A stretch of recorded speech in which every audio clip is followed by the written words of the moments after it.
Good morning.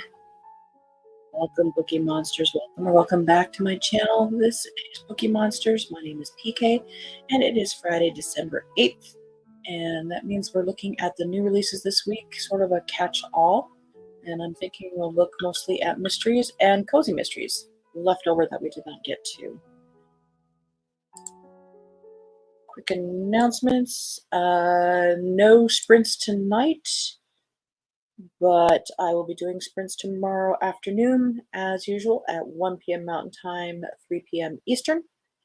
And that goes for 5 hours. Bring your own book, work on a project, be productive, or just close your eyes and listen to the nice ambiance. Whatever it is you want to do, that is time carved out for you tomorrow afternoon. Hope you're having a good Friday. TGIF. I'm very happy to be here. I finished last night on sprints my historical mystery I was reading. That is A Deadly Affair by Carla Simpson. And first of 7 in that historical mystery. I liked it a lot. I gave it 4 stars. And I will continue to read that series, probably one a month or every other month, however that falls. And I'm glad I finally got to it. Let's jump in and see what else might get our attention to read. Let me close things down as we go along here. All right, some of these we did not get to. Manner of Death by Robin Cook. Is he still around? That is amazing. Fan favorites Jack and Laurie are inadvertently drawn into a dangerous vortex of a series of homicides that have been cleverly staged as suicides. Dr. Jack Stapleton's near-death confrontation with the medical serial killer. His wife, NYC Chief Medical Examiner Laurie Montgomery, is carrying the load both at work and at home. When Laurie insists that Dr. Ryan Sullivan, an underperforming senior pathology resident who is spending his required month at the medical examiner's office but who truly detests doing forensic autopsies, assists her on a suicide autopsy in hopes of stimulating his interest in the field, the last thing she expects is to be unwittingly drawn into a major conspiracy that puts her own life in jeopardy. Desperate to avoid performing as many forensic autopsies are performed, Dr. Ryan Sullivan offers to participate in a research project on a series of suicides put together by one of the medical legal investigators.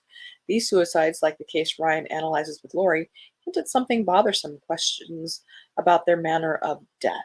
Although the project was more of a ruse than a serious study, Ryan surprises himself by immediately uncovering unexpected shared commonalities.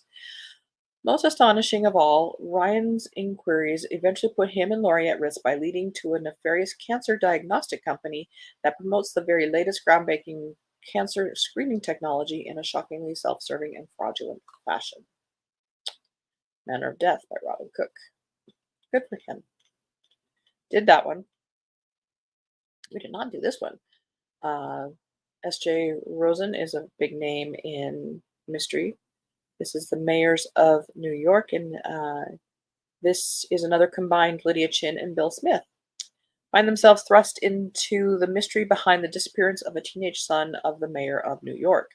In January, New York City inaugurates its first female mayor. In April, her son disappears. Called in by the mayor's chief aide, a former girlfriend of private investigator Bill Smith's, to find the missing 15-year-old, Bill and his partner Lydia Chin are told the boy has run away.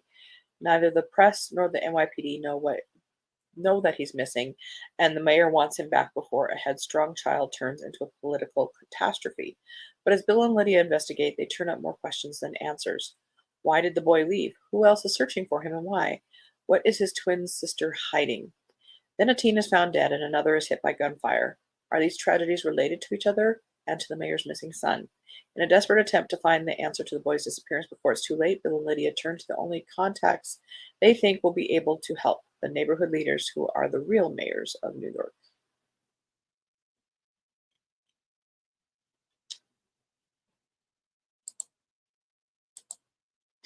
No coffee.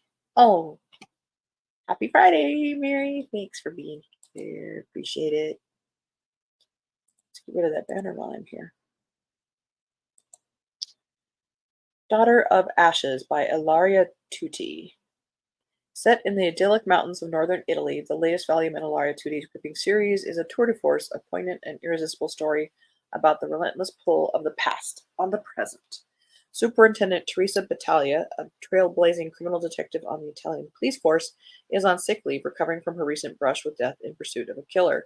But none of her colleagues, not even her partner, know that her Alzheimer's is getting worse and that Teresa is unsure that she will ever return to work.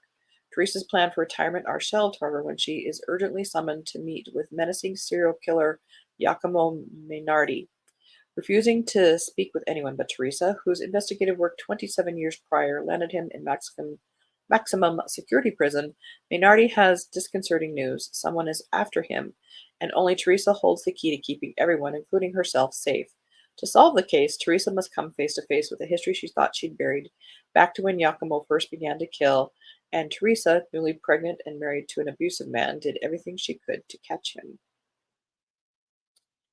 Sounds kind of dark. Lost Hours by Paige Shelton. Fifth in an Alaska Wild series.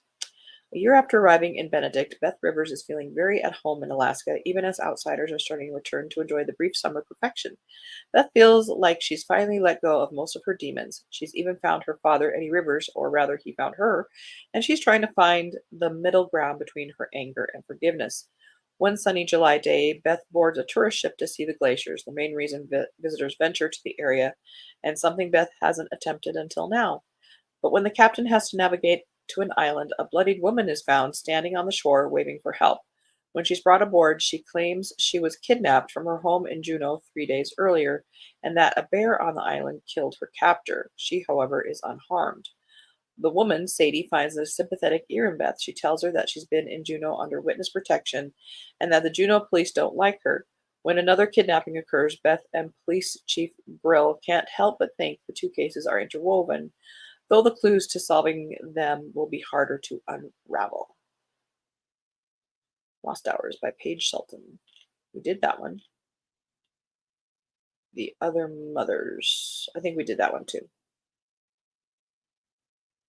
Yes, we did. I think we did that one too.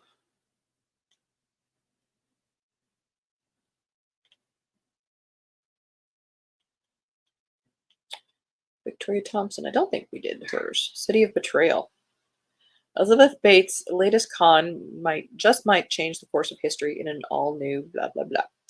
A year has passed since Elizabeth Bates ran her last con. Life has been simpler, although not nearly as exciting, but she has thrown herself into working to get the 19th Amendment ratified by 36 states to become the law of the land.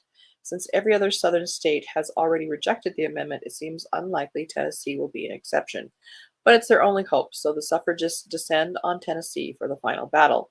Elizabeth's ability to interact with difficult men and to persuasively explain all the advantages of allowing women to vote, all skills she perfected as a grifter, has made her a valuable member of the team. She would never have expected the lengths to which some would go to keep the vote out of women's hands. She'll need to devise the perfect con, or the suffragists' life work could all be for nothing. I have several books in this series. I have not read them. All right.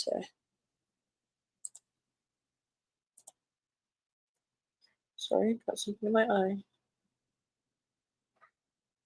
Okay.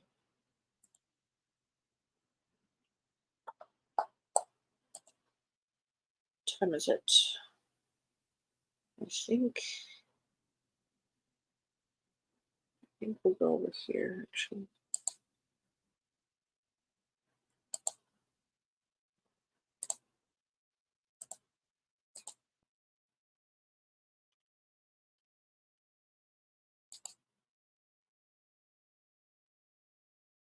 Yeah.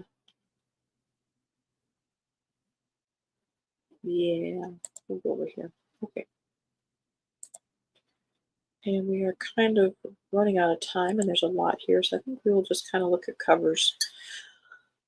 We ended on A Gentleman in Challenging Circumstances by Grace Burrows, a series I definitely like and enjoy. Death by Demo by Callie Carpenter, first in the home renovation series. As a cat. Mayhem and Circulation by Leah Dobrinska, second in the Larkspur Library series. Looks kind of cute. Should we take a look?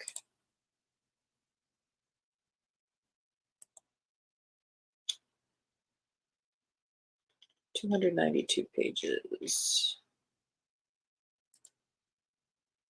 Librarian Greta Plank is hard at work planning and preparing in Larkspur's Fall Festival and Regional Tourism Showcase, which, if successful, will be a boon to the local economy, but disaster strikes and chances of a positive review look slimmer than a periodical spine when a series of pranks escalates and one of Larkspur's own is found dead the same day the reporter is set to arrive.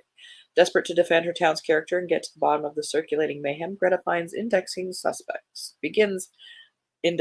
suspects. Could the crimes be an outside job undertaken by someone intent on harming the town's reputation? Or is someone closer to home trying to ruin Larkspur from the inside? Or maybe they just had an issue with that person, therefore that person needed to be killed. Has nothing to do with the town. The final chapter by Nadine Doolittle, St. Ives number 10. A very simple cover. Peppermint Perjury by Courtney Flagg, third in the Seasonal Sweet series. Only 54 pages. Look at the cover, moving on. Masters of Hex by Lily Harper Hart, Supernatural Speakeasy number 13. Murder of an Amish Bridegroom by Patricia Johns, first in new series. Lots of Amish stuff out there. I don't know why. Merry Christmas Murder by Leslie Langtree, number 29 in the Mary Wrath mystery. That is a very busy cover. And only 81 pages. The Rougarou Rigmarole by Amanda M. Lee, 14th in the Charlie Rhodes series. Whispers in the Wisteria by Dale Meyer. This is Lovely Lethal Gardens, number 23. Each of his books is a flower or plant. Katrina McPherson has a new one. Hopscotch by, as I say, Katrina McPherson. 6th in the Last Ditch mystery series.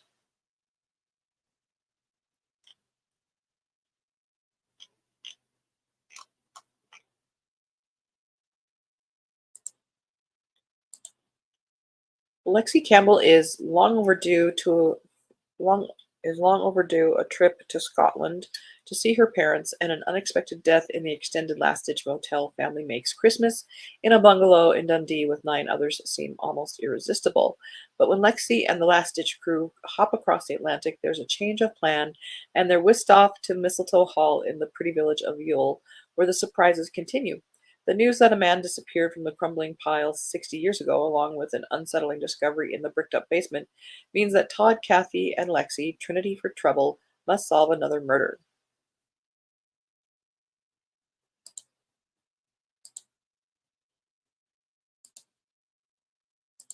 She's a nice lady. I met her many, many, many years ago.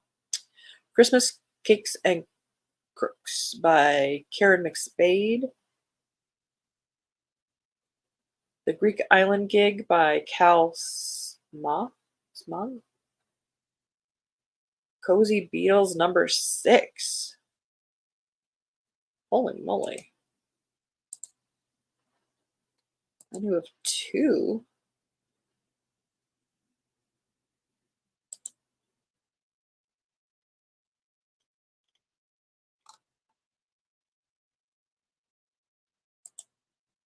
A secret adventure in the Greek islands, the Beatles, John, Paul, George, and Ringo, find a bevy of dangerous risks on their 1967 summer holiday, revealing legendary Greek antiques and a smuggling operation spanning the Aegean.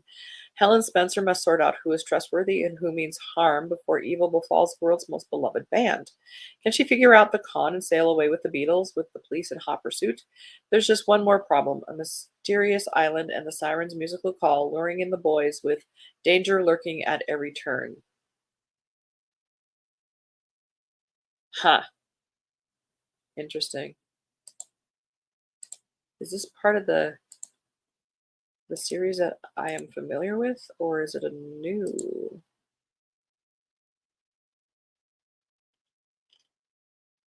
And they're all Kindle Unlimited. I think I knew the first one, but they're just cranking those out. Haunted Waters by Jenna St. James and Stephanie D'Amour, second in the Enchanted Waters series. Silenced in Little Leaf Creek, number 21 by Cindy Bell in the Little Leaf Creek series. We are just looking at the covers. There's so many, we're kind of running out of time for the week, so we're just kind of looking at covers and jumping in where it looks interesting at this point. Murder by Eggnog by Karen Kaufman, Kelsey Butler number 2. Frozen Dough by D.B. McNichol, Holiday Corner number 5. Same series, Poisoned Pudding number 6. And Yuletide Murder. Oh, there's number 4. Oh, they're by different authors too. So Poisoned Pudding is by Sharon Michaels, and the fourth one is by Eliana Munoz Renfro. Interesting.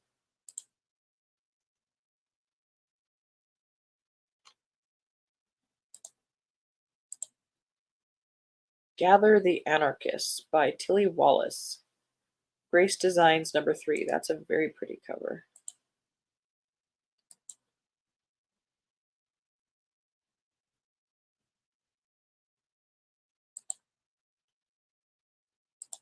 Edward, the Prince of Wales, is about to step foot on Kiwi soil, and Grace is frantically finishing gowns for her wealthy clients to wear at the balls thrown in his honor.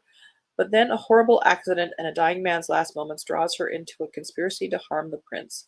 As Grace follows the strands of a last memory, she discovers there is a patchwork of conspirators, all with grudges against England and the royal family. This plot has unraveled larger than her group of friends, and if she's going to hem in the anarchists and save the prince, she needs help. There's only one person she can turn to, Detective Archer. Can Grace discard her differences to confide in the policemen with their common goal of saving the prince, or will there be an explosive end to the royal visits? Got very pretty covers.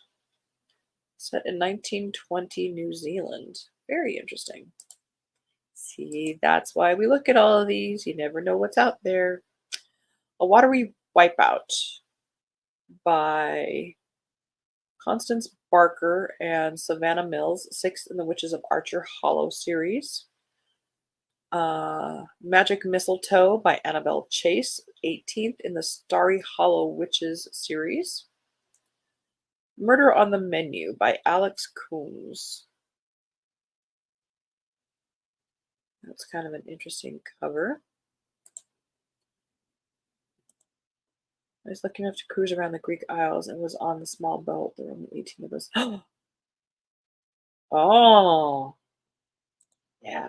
Dang it. Oh, that'd be cool. I love the Beatles. They're my favorite. Sorry, coffee's required. Fairy Tales, Fruitcake, and Murder by Leanne Leeds, 4th in the Silver Circle series. The cover isn't here, but Death at Tower Bridge, London number 3 by Rachel McLean. The Holidays Can Be Murder by Addison Moore, 4th in the Brambleberry Bay Murder Club. And a puppy as a teddy bear. Tinsel and Trickery. It's historical. It's in between books. It's 5.5 in the Penrose and Pike series by Rose Pascoe. I think that one's also set in either New Zealand or Australia. Curtains on a Christmas Carol by Luke Swanson. Then released today. Dire Straits by Rosie Fenwickle. That is a fun name. Euphemia Sage #5. Death Pulls the Strings by Ellie Hartford. Alchemical Tales #6. L. Hartford. Closed Casket by Deanie Ray, fourth in the Piper Harris series. Wedding Cake and a Murder by Kathleen Suzette. Rainy Day #18. That is a very pretty cover. Coming out tomorrow, no cover here, Drowning in Diapers. It's a novella that's 10.5 in the Maternal Instinct series. And then on Sunday, How to Stroke Your Stray by Melissa Banzak, June Nash #4, and A Christmas to Die For by Beth Byers and Anne Warren, second in their series. Ugh, we made it ahead of the bells. So, what do you have going on this weekend? Mary, do you have a show?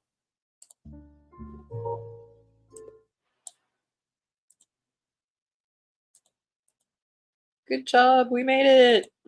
Well, that's only because we skipped through a whole bunch just looking at covers. Sometimes you got to do it just so you can see everything. I don't have any plans this weekend other than the sprints. I no show this weekend, thank goodness. About showed out. You had them wham bam, thank you ma'am, every weekend there for a while, it seemed like. I have to take Keo to the vet today. I needed to renew his thyroid medicine, but they wanted to do a blood draw, so I had to work that into the day. Look at that, there's the bell. No, no, we don't do a party. We're just too small. We are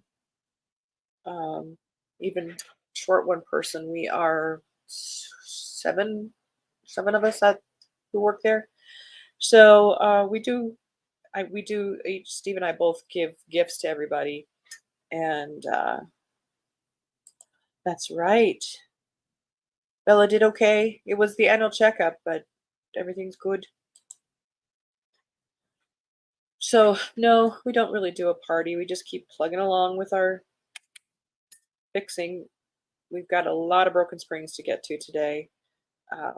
We had some commercial emergencies this week in garage door land, so it kind of bumped some jobs to today. That's about it. I'm going to continue reading The Invisible Library by Genevieve Cogman. I'm about 50 or 60% in that one. And I have Iron Wing. I just got that by Rebecca Yarros. Both of those are library books, so those kind of have to jump the queue.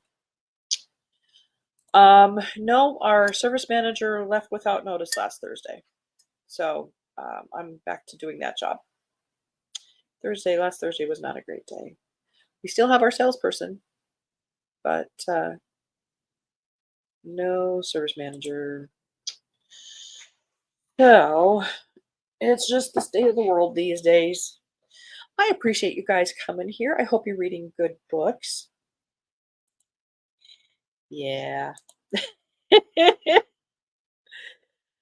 So I think he did not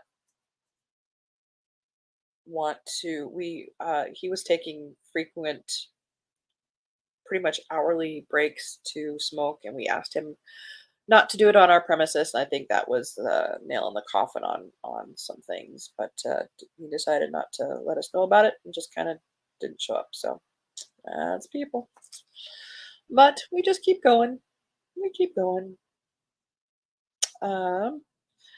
But I hope you guys are, again, let me know what you're reading in the comments. I'd love to see that, or if you're looking forward to any new releases this month. I know there's a big one in Fantasyland at the end of December, the next in the Divine Rivals series. So, what else are you looking forward to? I'm always on the lookout. All the exact causes. Yeah, yeah, absolutely. Oh, thank you, Mary. I appreciate you so much. So, you guys, I hope you are reading good things. I hope you have a good Friday. I hope you're as glad as I am that it's Friday and that you're having a good weekend. And I do hope to see you tomorrow at our sprints, 1 o'clock Mountain Time, 3 p.m. Eastern. Again, it's going for 5 hours. And in the meantime, have a very good day. Stay warm, stay safe. And as the banner says, don't be a bookworm, be a bookie monster. Nom, nom, nom. God bless.